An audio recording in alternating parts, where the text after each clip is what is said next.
வணக்கம் மக்களே. அரசியலும் நகைச்சுவையும் சேர்ந்து ஒரு குழந்தை பிறந்தா என்ன ஆகும்னு யோசிச்சிருக்கீங்களா? இனி யோசிக்க வேண்டாம். இன்னைக்கு நான் உங்களே அரசியல் நகைச்சுவை உலகத்துக்கு ஒரு சிரிப்பு பயணத்துக்கு சூட்டிட்டு போறேன். கற்பனை பண்ணி பாருங்க. தமிழ்நாட்டுல தேர்தல் காலம், தெருவெல்லாம் பரபரப்பு, வேட்பாளர்கள் எல்லா இடத்திலும் இருக்காங்க, நிலா நட்சத்திரன்னு எல்லாம் வாக்குறுதி கொடுத்துட்டு இருக்காங்க. அப்போ குமார்னு ஒரு அரசியல்வாதி, அவரோட வினோதமான செயல்களுக்கு பேர் போனவர், இதுவரைக்கும் இல்லாத மாதிரி ஒரு வித்தியாசமான சாகசத்தை பண்ண முடிவு பண்றார். மக்கள் கூட்டம் நடந்த ஒரு சந்தைக்குள்ளே போய், நான் தண்ணீர் பிரச்சனையை தீர்த்து வைப்பேன், செவ்வாய் கிரகத்திலிருந்து தண்ணீர் கொண்டு வந்து அறிவிக்கிறார். ஆமாம், நீங்க சரியாகத்தான் கேட்டீங்க.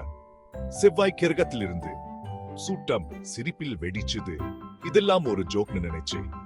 ஆனா குமார் ரொம்ப சீரியஸா இருக்கார். அவர் ஒரு கார்ட்டூன் விங்கல மாதிரிய கூட காண்பிச்சு, அது செவ்வாய் கிரகத்திலிருந்து தண்ணீர் எடுத்துட்டு வரும்னு சொல்றார். இப்போ நம்ம ஹீரோ அரவிந்த் களத்துக்கு வரார்.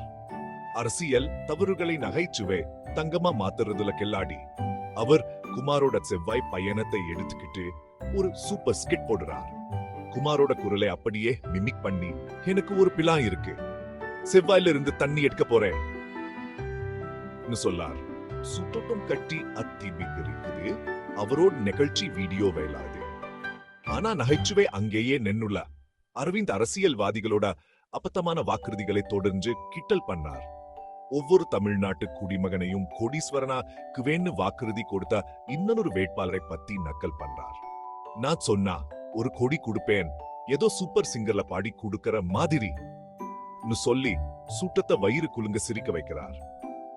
நகைச்சுவை மூலமா அரவிந்த் சில அரசியல் வாக்குறுதிகளோட அப்பத்தத்தை எடுத்துக்காட்டி மக்களை சிரிக்க வைக்கும் போதே யோசிக்கவும் வைக்கிறார். நகைச்சுவை சமூக விமர்சனத்துக்கு ஒரு சக்தி வாய்ந்த கருவியா இருக்கும்னு இது ஒரு வலுவான நினைவூட்டல்.